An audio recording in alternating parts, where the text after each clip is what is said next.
નમસ્તે વિદ્યાર્થી મિત્રો, હું હાર્દિકા પટેલ શ્રી પરીખ કન્યા વિદ્યાલય તરફથી આપ સર્વેનું હાર્દિક સ્વાગત કરું છું. આજે આપણે ધોરણ 12 માં ભૂગોળ વિષયમાં ચેપ્ટર 2 માનવ વસ્તી પહેલો ભાગ આપણે શીખ્યા. આજે આપણે એનો બીજો ભાગ જોવાનો છે. પહેલા ભાગમાં આપણે માનવ વસ્તી વિશે શીખ્યા. હવે આગળના ટોપિકોમાં આપણે જોઈશું. તો પહેલો ટોપિક છે વસ્તીનું માળખું. વસ્તીનું માળખું કઈ રીતે નક્કી થાય? હવે એના માટે આપણે જોઈએ તો જે તે વિસ્તારનો ભૌગોલિક વિકાસ, આર્થિક વિકાસ, એનો સામાજિક વિકાસ, પછી એનો સાંસ્કૃતિક એનું પાસું છે, એ બધાનો સમન્વય કરીને કઈ જગ્યાએ કેવો વિકાસ છે એના આધારે આપણે એનું માળખું બનાવી શકીએ છીએ. અને દરેક દેશમાં આ જે વસ્તીનું માળખું છે એની ટકાવારી અલગ અલગ હોય છે, એનું પ્રમાણ અલગ અલગ હોય છે. આગળ આપણે બીજો ટોપિક જોઈએ તો છે સ્ત્રી પુરુષ પ્રમાણ. હવે સ્ત્રી પુરુષ પ્રમાણ કોને કહેવાય? તો અહીંયા એની વ્યાખ્યા બનશે કે દર 1000 પુરુષોએ સ્ત્રીઓની સંખ્યાને જાતિ પ્રમાણ કહેવાય છે. એનો મતલબ શું થાય કે કોઈ પણ દેશમાં દર 1000 પુરુષોએ કેટલી સ્ત્રીઓ છે એના પ્રમાણે આપણે જાતિનું પ્રમાણ નક્કી કરી શકીએ. અને આ પ્રમાણ પણ દરેક દેશમાં, દરેક રાજ્યમાં અલગ અલગ આપણને જોવા મળે છે. આપણે જોઈએ કે વિશ્વમાં દર 1000 પુરુષોએ 986 સ્ત્રીઓ છે. વિશ્વમાં જે સ્ત્રી પુરુષનું પ્રમાણ છે એ આ રીતનું છે કે દર 1000 પુરુષોએ સ્ત્રીઓનું પ્રમાણ કેટલું છે? 986. અને એ પ્રમાણે આપણે જોઈએ કે ઘણા દેશોમાં સ્ત્રી પુરુષનું પ્રમાણ સરખું પણ હોય છે, ઘણા દેશોમાં અલગ અલગ પણ હોય છે. કે કોઈ જગ્યાએ આપણને સ્ત્રીઓનું પ્રમાણ વધુ જોવા મળે અને કોઈ દેશમાં પુરુષોનું પ્રમાણ વધુ જોવા મળે, તો એને કહેવાશે સ્ત્રી પુરુષ પ્રમાણ. આગળનો ટોપિક છે કે ગ્રામીણ વસ્તી. કોઈ પણ દેશ તમે લઈ લો, કોઈ પણ રાજ્ય લઈ લો, તો એમાં ગામડા, જે આપણો દેશ છે એ ગામડાનો બનેલો છે. કોઈ પણ દેશમાં ગામડાઓ હોય છે. તો આપણો દેશ છે એ મોટા ભાગે ગામડાઓનો બનેલો છે. અને ગામડાની વસ્તી કેટલા પ્રમાણમાં રહેલી છે એ દરેક દેશમાં અલગ અલગ હોય છે, એનું પ્રમાણ અલગ અલગ હોય છે. તો અહીંયા આપણે જોઈએ કે આપણા દેશમાં સૌથી વધુ ગ્રામ્ય વસ્તી ક્યાં છે? હિમાચલ પ્રદેશમાં. અને એની ટકાવારી કેટલી છે? 90.21%. આગળ આપણે જોઈએ એ જ પ્રમાણે છે શહેરી વસ્તી. તો શહેરમાં લોકો કેમ જાય છે? ગામડા કરતાં આપણે જોઈએ કે અત્યારે હવે બધા શહેરમાં જતા થયા છે. શેના માટે? રોજગાર માટે. અને આપણો જે દેશ છે એ ખેતી પ્રધાન દેશ છે. તો પહેલાંના સમયમાં આપણે જોઈએ તો ગામડાની વસ્તી વધુ હતી અને શહેરોમાં વસ્તી ઓછી હતી. અને એમ પણ આપણે જોઈએ તો ગામડા શહેરો કરતાં વધુ છે. તો આપણને ગ્રામ્ય વસ્તી છે એ વધુ જોવા મળશે અને શહેરી વસ્તી ઓછી જોવા મળશે. તો શહેરમાં લોકો કેમ પ્રયાણ કરે છે? પોતાનો રોજગાર મેળવવા માટે. તો ગામડામાંથી હવે લોકો શહેરમાં જતા થયા છે. તો ધીમે ધીમે શહેરોમાં પણ વસ્તીની સંખ્યા વધી છે. અત્યારે આપણે કોરોનામાં જોઈએ કે શહેરોમાંથી વસ્તી ગામડામાં જતી થઈ છે. શેના કારણે? કે ગામડામાં એવું કહે છે કે ગામડામાં કોરોના ઓછો હતો, બરાબર, શહેરોમાં વધારે હતો અને આમ પણ રોજગાર બધું બંધ જ હતું. તો ગામડામાં શુદ્ધ હવા મેળવવા માટે, કોરોનાથી બચવા માટે અત્યારે આપણે જોઈએ છીએ કે શહેરોમાંથી લોકો ગામડા તરફ વળે છે. તો અહીંયા આપણે ભૂગોળની દ્રષ્ટિએ જોઈએ કે શહેરી વસ્તી સૌથી વધુ ક્યાં છે? ગોવા. ગોવા જે રાજ્ય રહ્યું એ શહેરીકરણમાં સૌથી પ્રથમ છે અને એની વસ્તી છે 62.17%. અને જે મિઝોરમ છે એ બીજા સ્થાને આવે છે. ત્યાં આગળ શહેરીકરણ કેટલું છે? શહેરમાં વસ્તી કેટલી છે? તો 51.51%. તો પ્રથમ સ્થાને શહેરીમાં આવશે ગોવા અને બીજા સ્થાને આવશે મિઝોરમ. હવે આગળનો ટોપિક છે આપણો સાક્ષરતા. સાક્ષરતા એટલે આપણું એજ્યુકેશન. તો ભણતર એ કોઈ પણ દેશના વિકાસ માટે સૌથી મહત્વની બાબત છે. જે દેશ સાક્ષર નહીં હોય ત્યાં માનવ વસ્તી પણ વ્યવસ્થિત હશે નહીં. હવે સાક્ષરતાનું જો નીચું પ્રમાણ જાય, એજ્યુકેશન કોઈ પણ દેશમાં નીચું હોય તો એની સૌથી વધુ અસર ક્યાં થશે? તો સામાજિક ક્ષેત્રે અને વૈજ્ઞાનિક પ્રગતિમાં. જે દેશના બાળકો અથવા તો જે દેશની વસ્તી સાક્ષર નહીં હોય ત્યાં સામાજિક રીતે એ લોકોનું નોલેજ નીચું જશે, એકબીજાને એ લોકો સમજી શકશે નહીં. આપણે કહીએ છીએ કે ઘરમાં એજ્યુકેટેડ માણસો હોય તો એકબીજાના વિચારોને જલ્દી સેટ થઈ જાય, એકબીજાને જલ્દી સમજી શકે. તો એ કયો વિકાસ થયો? સામાજિક વિકાસ. બીજું આપણે જોઈએ કે વૈજ્ઞાનિક વિકાસ. તો જ્યાં જે દેશમાં સાક્ષરતાનું પ્રમાણ વધુ હશે, જેમ કે અમેરિકા છે, જાપાન છે, ત્યાંના બાળકો નાનપણથી જ કોમ્પ્યુટર ઉપર અને ઇન્ટરનેટમાં જોડાયેલા છે. આપણા દેશ કરતાં એ બધા જે દેશો છે એનું સાક્ષરતાનું પ્રમાણ ઊંચું છે અને એના લીધે એ લોકોનો વૈજ્ઞાનિક વિકાસ પણ થયો છે.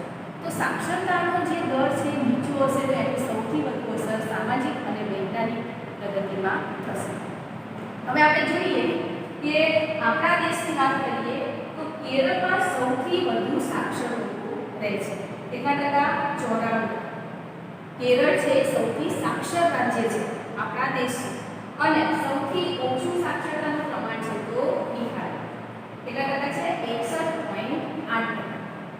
તો આપણા દેશમાં સૌથી વધુ સાક્ષરતાનું દર હોય તો એ છે કેરળમાં અને સૌથી ઓછું બિહાર. તો આ થયું આપણું સાક્ષરતા. અને એ પણ આપણે સાક્ષરતાનો દર પણ જોઈએ તો દરેક રાજ્યમાં અલગ અલગ છે. ખ્યાલ? હવે આગળ આપણે જોઈએ કે વય જૂથ. માનવ વસ્તીમાં વય જૂથો પણ મહત્વનો ટોપિક છે. વય જૂથોમાં આપણે 3 રીતે આપણા જે વય જૂથ હોય છે, સૌથી નાના બાળકો હોય એને કહેવાય કિશોર વય, બરાબર? પછી આવશે યુવા વય અને સૌથી છેલ્લે પ્રૌઢ. પ્રૌઢ એટલે ઘરડા માણસો. તો અહીંયા કિશોર વર્ગમાં કોનો સમાવેશ થશે? તો 15 વર્ષથી જે નાની ઉંમરના બાળકો છે એ બધાનો સમાવેશ કિશોર વર્ગમાં થશે. એના પછી છે યુવા વર્ગ એટલે કે યુવાનો. હવે યુવાનોનો જે એમનો ગાળો છે તો 15 થી 59 વર્ષની વયના જે લોકો છે એને આપણે યુવાન કહીશું અને 59 થી આગળ એટલે કે 60 વર્ષથી વધારે જે ઉંમર ધરાવતા હોય એને આપણે કહીએ પ્રૌઢ. પ્રૌઢ એટલે ઘરડા માણસો. તો એ પ્રમાણે એના વય જૂથ પડશે. હવે આગળ જોઈએ કે વ્યવસાયિક માળખું. આપણે માનવ વસ્તી પ્રમાણે અલગ અલગ માળખા બનાવ્યા. જેમ જે રાજ્યોમાં અથવા તો જે દેશોમાં જે પ્રમાણે વિકાસ થયો હોય એ પ્રમાણે આપણે એનું માળખું બનાવ્યું કે આની ટકાવારી કેટલી, આની ટકાવારી કેટલી. જેમ આપણે અહીંયા જોયું કે વસ્તીનું માળખું, સ્ત્રી પુરુષ પ્રમાણ, બરાબર? તો એ બધું આપણે એનું માળખું કરીશું, ટકાવારી કાઢીશું કે કયા રાજ્યમાં કેટલા ટકા સ્ત્રીઓ છે, કેટલા ટકા પુરુષો છે, કેટલા ટકા સરેરાશ વસ્તી છે, બરાબર? એ પ્રમાણે જેમ આ જોયું ગ્રામીણ વસ્તી કેટલી છે, શહેરી વસ્તી કેટલી છે, એ પ્રમાણે અહીંયા પણ શું છે? વ્યાવસાયિક માળખું કઈ રીતે બનાવાય. વ્યાવસાયિક માળખું એટલે કયા દેશમાં વ્યવસાય કેટલા ટકા છે, લોકો બેસી રહ્યા છે, રોજગાર કરે છે કે નહીં, એમનો વ્યવસાય કેવો ચાલે છે, કયા ક્ષેત્રમાં એમની પ્રગતિ કરી છે. એ પ્રમાણે અલગ અલગ રાજ્યોનું જે વ્યવસાયિક માળખું છે, અલગ અલગ દેશોનું માળખું અલગ અલગ હોય છે, એની ટકાવારી પણ અલગ અલગ હોય છે. હવે એમાં આપણે જોઈએ કે આપણો દેશ છે ખેતી પ્રધાન દેશ છે, બરાબર? તો સૌથી વધુ માણસો ખેતી કરે છે પણ અત્યારે હવે એવું છે નહીં. ખેતીની સાથે સાથે સ્ત્રીઓ જે ઘરમાં બેસીને પણ અલગ અલગ ઉદ્યોગો કરતી હોય છે, પુરુષો પણ નવા નવા ઉદ્યોગો કરતા હોય છે. હવે એમાં ખેત મજૂર હોય, અમુક ઉદ્યોગો કરતા હોય, ખેતી કરતા હોય કે બીજા કોઈ પણ વ્યવસાય કંપનીમાં જોડાયેલા હોય, પોતાનો ધંધો ખેતી સિવાય બાપ દાદાનો ધંધો હોય એ કરતા હોય, તો એ પ્રમાણે એનું વ્યવસાયિક માળખું બને છે. આગળ છે આપણું વંશીય માળખું. વંશીય માળખું એટલે એવું કહેવાય છે કે ભારતમાં માણસની શરૂઆત જ્યારે પ્રથમ માણસ જ્યારે જીવ ઉત્પન્ન થયો એ ક્યાંથી થયો? દરિયામાંથી. અને એની શરૂઆત ક્યાંથી થઈ છે? ભારતમાં. તો જેમ જેમ કયા દેશમાં કયા ધર્મના લોકો મીન્સ કે અલગ અલગ વંશના લોકો વસે છે, ઓસ્ટ્રેલિયન હોય, ઇન્ડો યુરોપિયન હોય, યુરોપિયન હોય, તો દરેક દેશમાં આપણે ભારત છે, ભારતમાં ભારતીય હોય તો એ પ્રમાણે એનું વંશીય માળખું બને છે. આગળ છે ભાષાકીય માળખું. ભાષાકીય માળખું એટલે એમાં પણ તમને સમજવામાં સરળતા રહેશે કે દરેક દેશમાં ઇવન દેશના રાજ્યોમાં પણ અલગ અલગ ભાષા બોલાતી હોય છે. ભાષાઓના અમુક નામ તમને ખબર હશે. તો આપણા ગુજરાતમાં આપણે કઈ ભાષા બોલીએ છીએ? ગુજરાતી ભાષા, બરાબર. તો ગુજરાતી ભાષા ગુજરાતમાં ફક્ત એકલી ગુજરાતી ભાષા જ બોલાય છે એવું છે નહીં. એમાં હિન્દી ભાષી પણ હોય, અંગ્રેજી પણ બોલતા હોય, બીજી ભાષાના બીજા રાજ્યના લોકો અહીંયા રહેવા આવ્યા હોય તો એમની ભાષા પણ અલગ અલગ હોય. મહારાષ્ટ્રના આવ્યા હોય તો મરાઠી ભાષા બોલે, બરાબર. તો એ પ્રમાણે કોઈ પણ રાજ્યમાં એવું નહીં કે એ જે તે રાજ્યને લગતી ભાષાના લોકો જ રહેતા હોય. તો એ પ્રમાણે રાજ્યમાં પણ ભાષાની અલગ અલગ ટકાવારી રહેલી છે. તો એમાં આપણે જોઈએ કે ભારતમાં મુખ્ય 6 પ્રજાતિઓ છે. કઈ કઈ? તો ઇન્ડો આર્યન, ઇન્ડો દ્રવિડિયન, આર્ય દ્રવિડિયન, મોગોલી દ્રવિડિયન, મોગોલોઇડ અને એકલા દ્રવિડિયન. હવે આ બધા નામો તમને અટપટા લાગતા હશે, પણ આ જે પ્રજાતિઓ છે ભારતમાં વસી ગયેલી છે, બરાબર. તો આ પ્રમાણે એના 6 જે આપણે કહીએ 6 વંશો પડે છે. હવે આગળ છે કે ભાષાકીય માળખું. ભાષાકીય માળખું આપણે જોયું, એના વિશે જ આપણે ચાલુ છે કે વંશો પછી ભાષાકીય માળખું અલગ અલગ ભાષાઓ બોલાય. એમાં સૌથી વધુ આપણે જોઈએ કે કુલ ભાષાઓ આપણી હતી 1652. 1652 જે ભાષાઓ છે એ માતૃભાષા રૂપે બોલાય છે. માતૃભાષા એટલે પ્રોપર જે તે રાજ્યની ભાષા. તો 1652 જે ભાષાઓ છે એમાંથી મુખ્ય જે બોલાતી ભાષાઓ છે એ કેટલી છે? 23. 1652 ભાષાઓમાંથી મુખ્ય 23 ભાષાઓ બોલાય છે. તો એમાં અંગ્રેજીનો પણ સમાવેશ થઈ જાય છે. અંગ્રેજી ઉપરાંત 22 ભાષાઓ રાજ્ય માટે છે.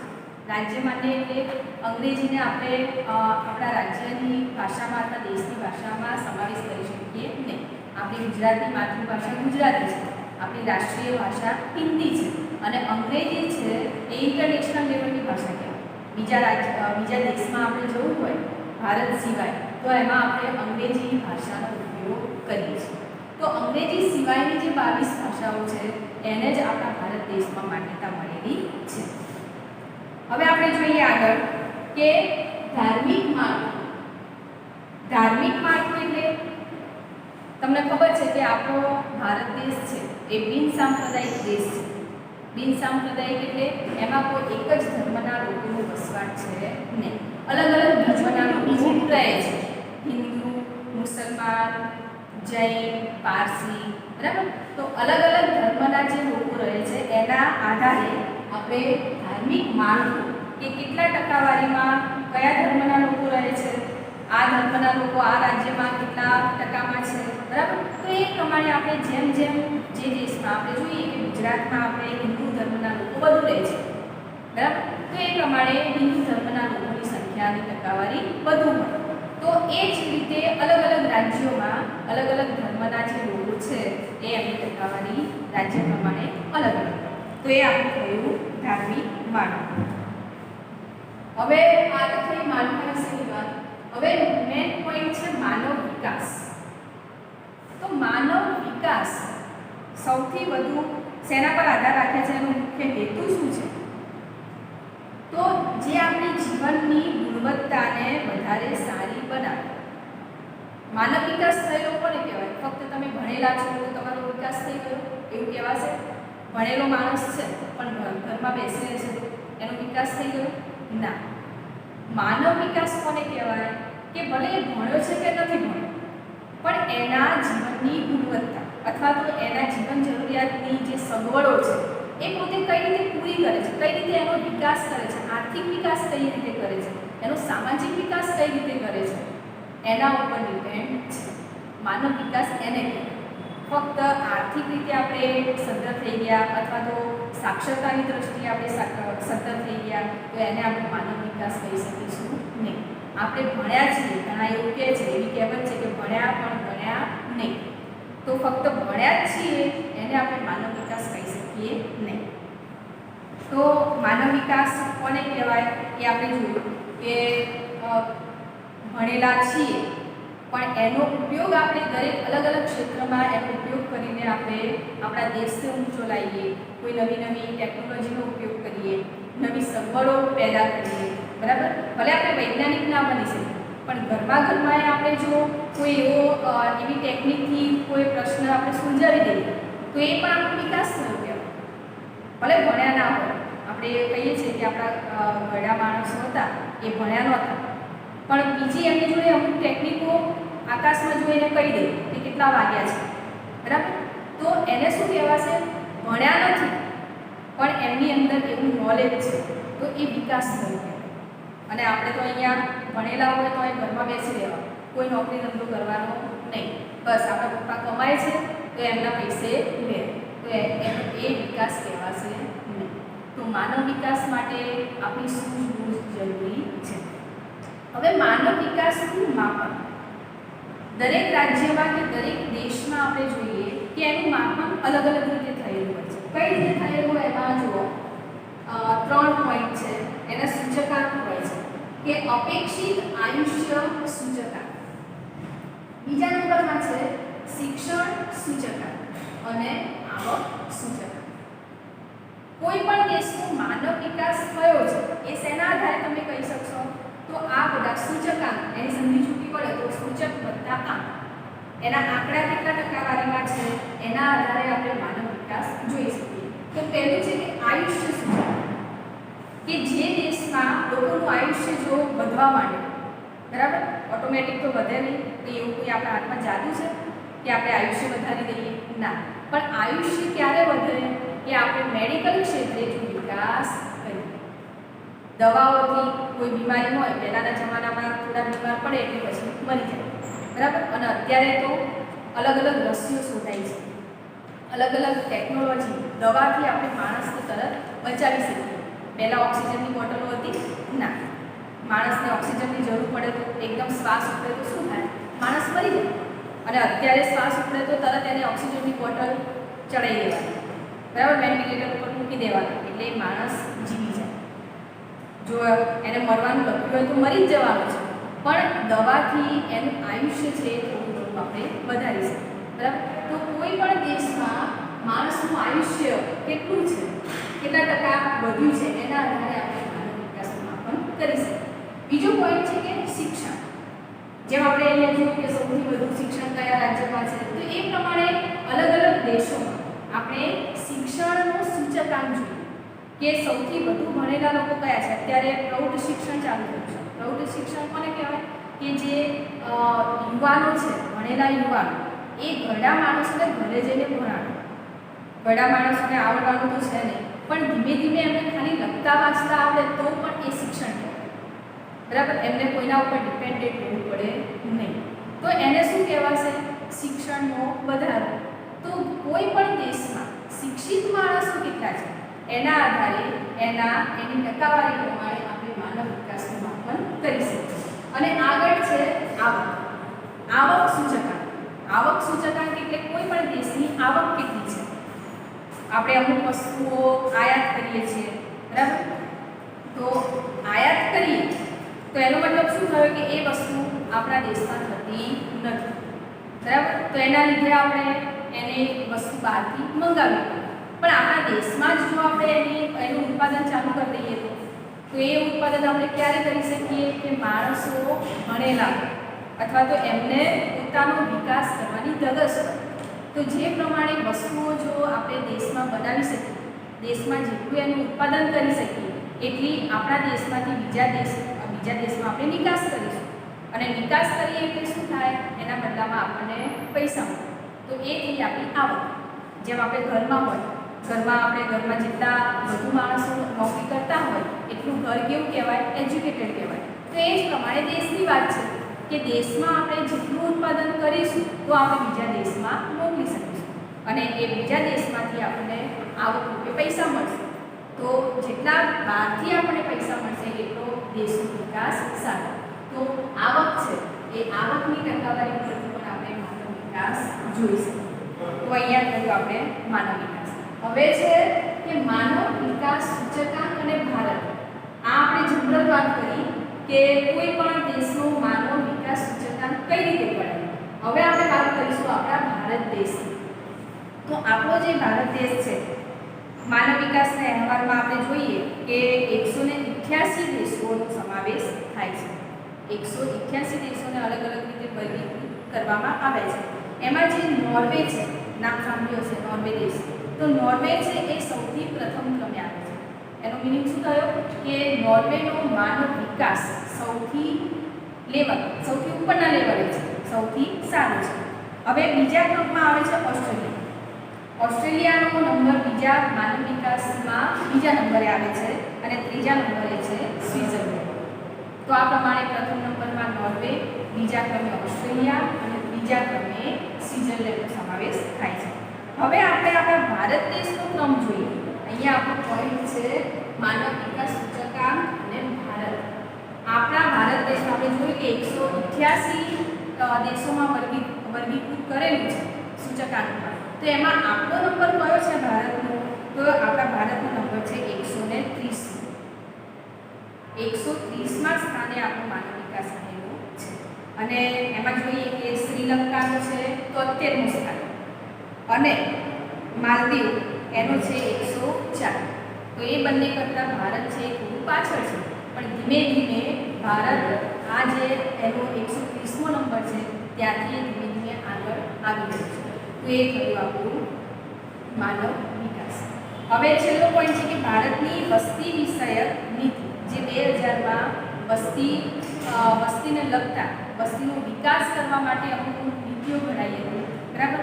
એમાં છે કે જે નવા જન્મેલા બાળકો છે એને આપણે ઓછામાં ઓછા, પહેલાં સ્ત્રી ભ્રૂણ હત્યા થતી હતી, નાના બાળક હોય જો છોકરી જન્મી હોય તો જન્મ્યા પછી એને દૂધપીતી કરવાનો રિવાજ હતો, બરાબર.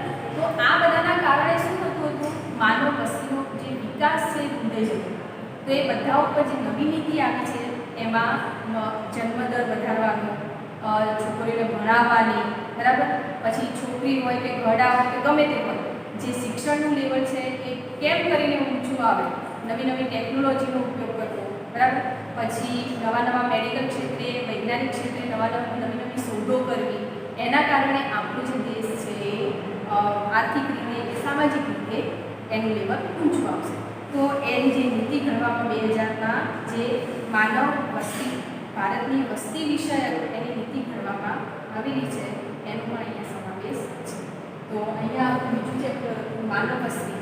એમાં આપણે માનવ વસ્તી અલગ અલગ જગ્યાએ એના જે ભૌગોલિક સ્થાન છે કે પછી એનું રહેણી છે, બરાબર, એના લીધે અલગ અલગ જગ્યાએ આપણે અલગ અલગ ટકાવારીમાં જોઈએ છીએ. એના માળખા જોયા, માનવ વિકાસ કઈ રીતે કરવો એ જોયું, એના સૂચકાંક જોયા. તો અહીંયા આશા રાખું છું કે આપણે જેટલા ટોપિક જોયા અને ખાસ કે આ જે બધા છે મેઇન ટોપિકો છે, તો એ મેઇન ટોપિકોમાં તમે જો એને વિસ્તારથી લખવાનું હોય તો તમે વિસ્તારથી આ રીતે લખી શકો. એમાં પણ તમે તમારી મૌલિકતાનો ઉપયોગ કરી શકો છો, બરાબર. તો અહીંયા આશા રાખું કે આપણે જે બીજો પાઠ છે અહીંયા પૂર્ણ કરીએ અને તમને એનું પૂરેપૂરું જ્ઞાન મળ્યું હશે.